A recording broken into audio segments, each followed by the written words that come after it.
It's noon Thursday, April 24th here in Korea. Thanks for tuning in live from Seoul. I'm Ju. Good to have you with us. I'm Mark Broom. We continue our extensive coverage of the Sewol-ho ferry search and rescue efforts, though hope is fading that there may be any additional survivors in the frigid waters. Search and rescue operations continue as 139 passengers, mostly teenagers, remain unaccounted for. We go straight to our correspondents Sung-hee and Myung-kil at Paengmok-hang Harbor, the nearest point of land to the accident. Sung-hee, today is the 9th day of search efforts, but only bodies are being recovered. What's the latest?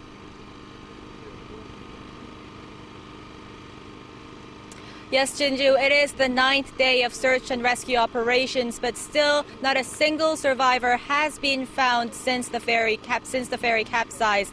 The official death toll currently stands at 163. Now, most of the bodies recovered yesterday and today have been high school students from Danwon High School. Family members who have been camping out here at the Paengmok-hang Harbor for days, they are now really clinging on to their last shreds of hope, and they're growing very restless about the ongoing wait. Now, more and more families, however, have been coming to the harbor lately with the rise in the death toll as they try to identify with their own eyes their children's bodies. Many parents are gathered around a list that describes that has the details of these retrieved bodies, and they are trying to match the descriptions with their own loved ones. But rescue efforts continue as there are more than 130 people still missing. The rescue team has been attempting to enter the center area of the 4th floor cabins this morning, but there have been no reports whether that was a success. This is where most of the Danwon High School students were staying in the ferry, and is where many of the missing passengers are believed to be. Most of the missing passengers are high school students. Today's rescue operations will be conducted with the biggest rescue team yet, with more than 700 rescue personnel, 261 rescue boats and 35 aircraft. The rescue teams have been focusing their search on the 3rd and 4th floors of the vessel, and so far they said they have not found any air pockets. This greatly reduced the chances of finding survivors in the sunken ship. But there are still messages of hope and support here on site. As you can see behind us are yellow ribbons praying for the safe return of the missing passengers aboard the Sewol-ho ferry. Now, it's been over a week since the ferry capsized, and we have messages of support, and the messages of support, those coming into the harbor for these people missing in the sunken ship. The messages read that we love you all and that miracles will happen. This has been Hwang and Myung-kil reporting from Paengmok-hang Harbor. Now, there wasn't just one factor that caused the sinking. Multiple factors were in play. But experts in Japan say there were at least 2 chances to stop the ferry from sinking. Our Sung-hee has the details. Japanese marine experts say the first window of opportunity that could have prevented the sinking happened the moment the Sewol ferry entered waters around Jindo Island, well known for its strong currents. They say the crew should have factored in the strong currents and made sure cargo that shifted was moved back into its original position to rebalance the vessel as soon as they realized something was wrong. It would have been more helpful if they dumped the fallen containers into the sea, as that could have helped the ship rebalance itself, even up to the point the ferry could have made it to Jeju Island. The second chance was after when the ferry changed direction and lost its balance as its heavy cargo slid to one side. The professor says the captain should have lowered both of the ship's anchors in the front and back, which could have helped the ship recover its balance. The current was flowing from the south, so if they'd have anchored the ship, the current would have stopped the vessel from listing, eventually pulling it back up straight. Japanese marine experts also point out that rescue operations should have been launched as soon as a passenger made the first emergency call. Operations only began after a crew member made contact a few critical minutes later. Japan has a rule that rescue helicopters have 3 minutes to arrive at the scene after receiving a distress call from a ship. 송지선, Arirang News. Now, with prospects dimming on finding any survivors on the sunken ferry, people have begun to ask the question, how will the almost 7,000-ton ship be recovered? Some experts say if working conditions are favourable, it might only take 1 or 2 months. We'll look at some of the possibilities in what is likely to become a very lengthy procedure of recovery. Our Lee Ji-yeon reports. With families of missing passengers requesting officials to conclude search operations soon, discussion on how to salvage the wreckage is expected to gain more momentum. The large ferry weighs over 6,000 tons on its own, but with added weight, it's expected to exceed 10,000 tons. Salvaging the 7,900-ton ferry Arirang, which capsized off the coast of Japan in 2009, was a challenging operation because of the cargo that had shifted to one side. A similar situation with the Sewol-ho ferry. It took over a year to salvage the ship with cranes after cutting it into 4 pieces. Then how about operations for the Sewol-ho ferry? Currently, there are 5 cranes on standby near the accident site, including an 8,000-ton crane, the largest in the country. Floating docks are set to be brought in as well, but the salvage process is likely to face a rough start because the ferry now lies upside down. Salvaging the ship as is may cause damage to the upper levels of the vessel. The safest and most realistic method being considered is to use both cranes and floating docks at the same time. First, chains would go around the vessel, then lift bags filled with air would be installed to slowly put the ship on its right side up, while pulling it closer to the surface. Then, the floating docks can be taken underwater to support the vessel from below and push it up. And whilst there may not be the expertise in Korea, there is international expertise, and interestingly, this is the method they intend to use for phase 2 of the Costa Concordia salvage. So there is a precedent. It's not easy. Please don't misunderstand me. This is not an easy operation, but it is within, if there is international help and experience available, that might assist the Korean salvage company in achieving its aim. The government continues to look through all options to identify the best method. It has requested cranes and barges from China while asking the Japanese shipbuilder that initially built the Sewol-ho ferry for assistance.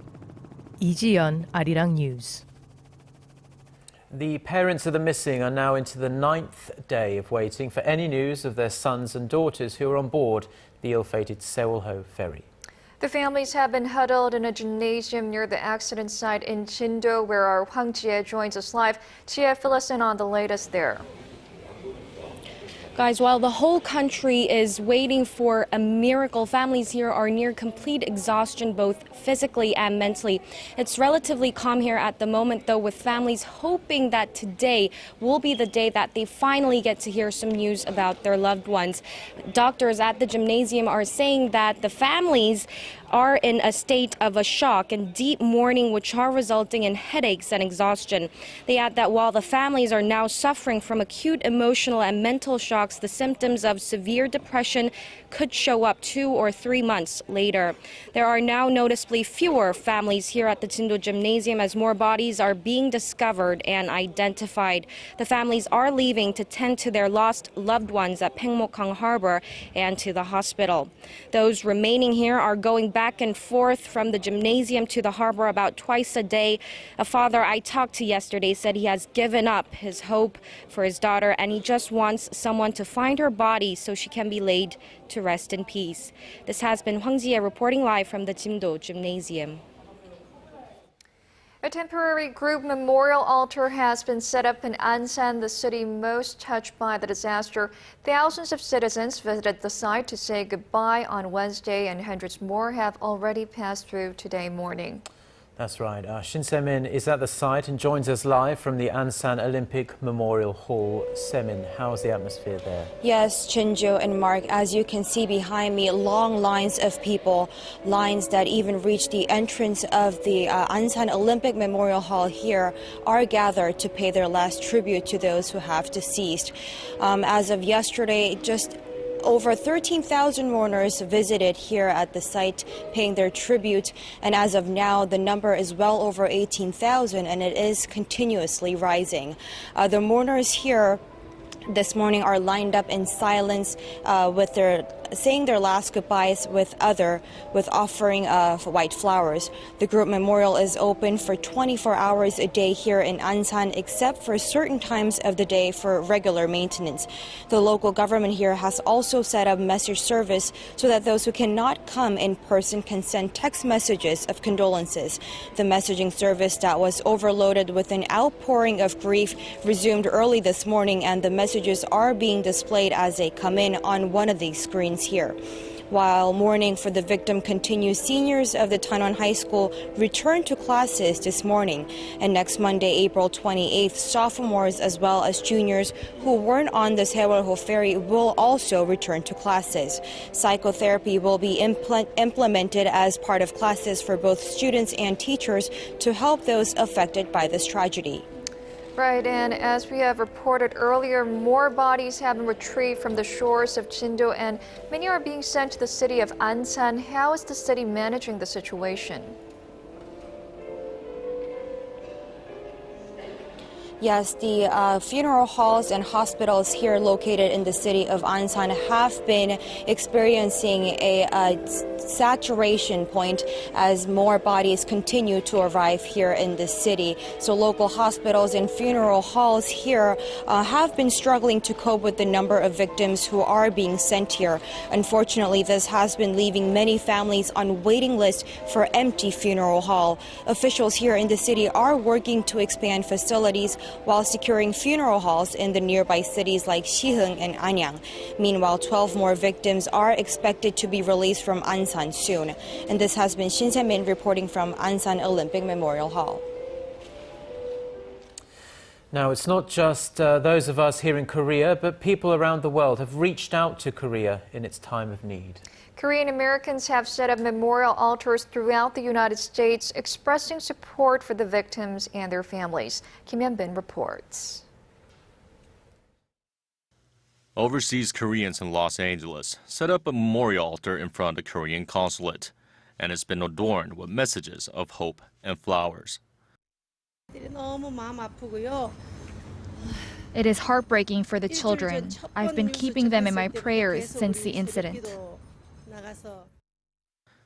Memorial altars have been set up across the world by Koreans living overseas. Those visiting a temporary altar in Washington, D.C. said they were at a loss for words about the tragedy and plan on holding a fundraiser for the victims' families. It's not just in Korea, but people in the U.S. as well are also crying for the lost ones. In Times Square in New York, more than 200 Koreans and foreigners attended a memorial ceremony to show support for Korea and all those here who are suffering from the devastating tragedy. Kim Hyun-bin, Arirang News. Now, a joint investigation by the police and prosecutors is ongoing into the captain, crew members, and the suspicious owner of the marine company. And for more details, we now connect live to our Connie Kim at the News Center. Connie, what's the latest? Morning, guys. Remember the 15 rescued crew members that left the capsizing Sewol-ho ferry? Well, some or maybe even all of the 11 crew members that have been taken into custody could face charges. Now, this includes the detained captain, who is charged with 5 offenses, including the violation of the ship crew law. The prosecution is looking into whether the crew could be charged with what's called negligent homicide, this referring to death caused by the inaction of the defendant. During the investigation process, some of the crew have reportedly shown signs of regret, admitting to their mistakes and saying they should have taken rescue measures. And it's not just the crew under probe. The owner of the Sewol-ho ferry, Cheonghaejin Marine Company, is also under fire. Following the raid of the offices and homes of the company owner Yoo Byung-an and its headquarters in Seoul yesterday, prosecution is looking into whether Cheonghaejin Marine Company has used its funds for lobbying purposes. The company's audit report last year shows its entertainment expenses since 2001 amounted to over $900,000. The prosecution is looking into both Cheonghaejin Marine Company and its affiliate Cheonghae to review where these expenses were used, with speculation the funds could have been used to lobby lawmakers to increase their assets. Right now, Chian, some very serious allegations flying around at the moment, and we hear the government will launch a review of all disaster countermeasures. Tell us more about that. Right, Jinju, the Disaster Control Tower has announced plans to review its disaster countermeasure manuals in all ministries. This comes on the heels of criticism that the Coast Guard and government were slow in their response to the sinking and raising speculation the emergency procedure and communication chain failed to operate properly. President Paengmok-hang has also slammed the response early this week, calling for the review of the entire disaster and emergency systems. Calls are rising for the presidential office of Cheongwade to take over the nation's disaster control tower. An official from the presidential office implied that the government's countermeasures will be announced in the coming weeks and months after all the facts about the disaster have been settled. It also introduced legislation that will make it illegal for captains without first-class sailing licenses to sail vessels weighing more than 6,000 tons. The Seworo came in at nearly 7,000. The captain of the Seworo ferry, Lee Jun-suk, holds a second-class sailing license, which is allowed under current regulations. Well, that's all for me for now, but I'll be back with more updates in our later newscast. Now, the tragic events over the past week have taken a toll on everyone here in Korea, not to mention the families, friends and classmates of the missing and the victims. Now, doctors say emotional stress in times like this can affect your health even if you aren't directly affected by the disaster. Connie Lee explains. People in Korea have been glued to the TV since the sinking of the Sewol ferry. Sadness and anger are common feelings felt by people watching the incident unfold before their eyes. My heart would beat fast and I would get teary-eyed. It's just too sad, those young kids. As a Korean citizen and as a parent of kids, I feel for the parents. It makes me sad. With catastrophes that affect an entire nation, the extreme stress felt by its citizens can put them more at risk for heart problems. Research shows that high levels of stress produce stress hormones, which can then have damaging effects on the heart. After the deadly earthquake in LA back in 1994, studies revealed that the number of people who died of heart attacks spiked tenfold. A sudden increase in stress increases the blood pressure and makes the person more susceptible to infections and blood clots. Rapid increase of stress causes inflammation and hardening of arteries, and the substance in your body that inhibits inflammation in blood vessels called the NO is less produced. Being depressed also puts one at higher risk of heart problems. Experts say that during times of high stress, people crave foods that are spicy or salty, and exercising, that takes a backseat. Doctors recommend people should make efforts to calm their emotions and have a set routine schedule. People with high blood pressure or high cholesterol should take extra care that their mental health does not worsen their physical being. Connie Lee, Arirang News.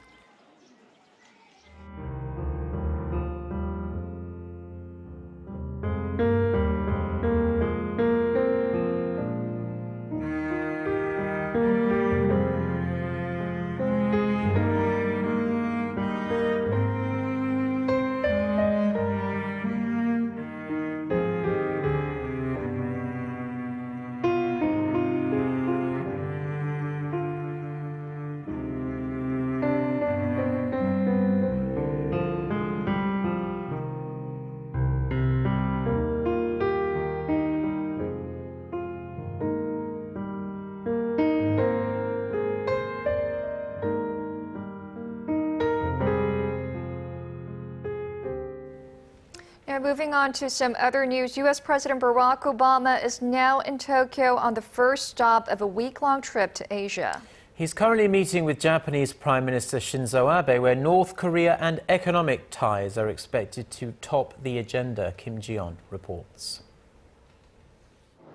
During his 8-day four-nation tour of Asia, U.S. President Barack Obama will attempt to reaffirm America's commitment to its allies on the other side of the Pacific.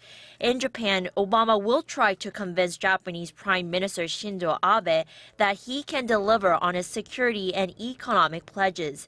An existing defense treaty between the two countries requires the U.S. to come to Japan's defense if it is attacked.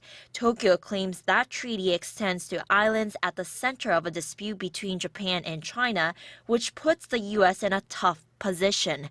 Obama is walking a fine line as he tries to ease Tokyo's concerns while not upsetting Beijing.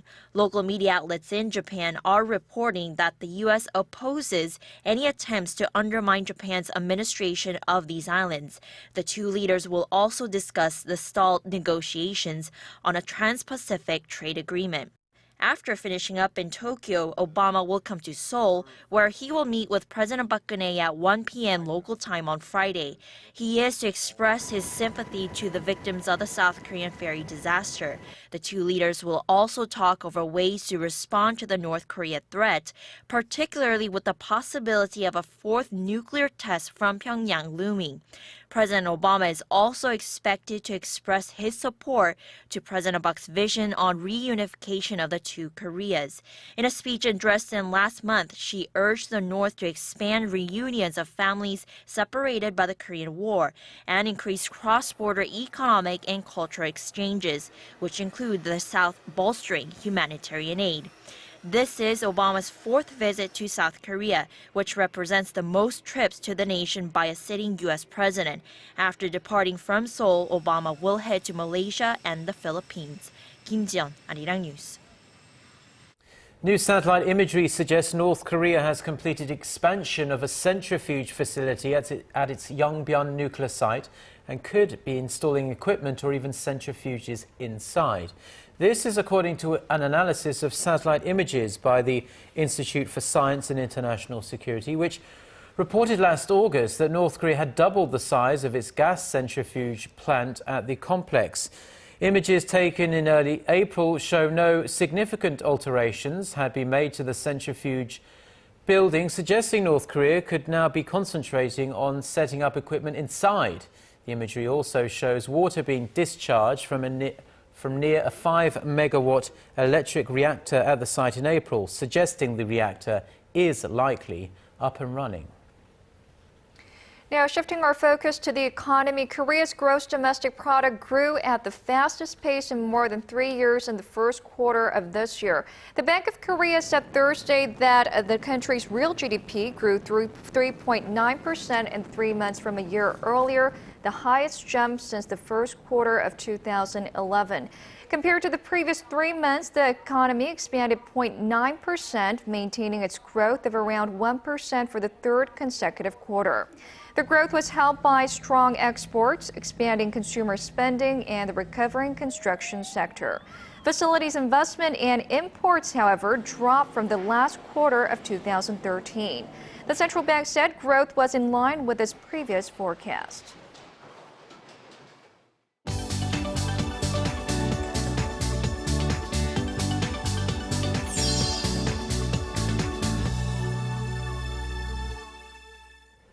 Time now for a look through our international headlines, and for that we connect live to our Eunice Kim standing by at the News Center. Eunice, the tensions in Ukraine don't appear to have eased since last week's Geneva agreement reached between foreign ministers of Ukraine, Russia, the EU, and the U.S. You're right, Jinju. If anything, tensions appear to be escalating again since separatists on the ground have rejected that Geneva agreement, calling instead for the Kiev government to step down. Tensions also rising between Washington and Moscow as some 150 U.S. troops arrived in nearby Poland, the first contingent of several more set to arrive for military exercises. Russian Foreign Minister Sergei Lavrov, meanwhile, has warned Russia will respond sternly if its interests in Ukraine are attacked directly, drawing a parallel to the 2008 Georgian war there. Pro-Russian forces remain hunkered down in at least 12 towns in the eastern Donetsk and Luhansk regions, where they've installed their own officials. Australian officials have decided an earlier object of interest is not debris from missing Malaysia Airlines Flight 370. Earlier, officials were examining a piece of sheet metal picked up on the western coast of Australia. With the search now nearing its 50th day, investigators still have no tangible debris from the missing 777. The high-tech underwater drone Bluefin 21 is said to have scanned more than 90% of its assigned territory. French authorities have identified 3 suspected North Korean agents and have issued personal sanctions against them. Japan's Mainichi Shimbun cited a French finance ministry report that said 2 of the agents, father and son, worked at UN organizations. The 3rd suspected agent was a global relations director at a North Korean bank. The sanctions against them would freeze their assets and ban any bank transfers.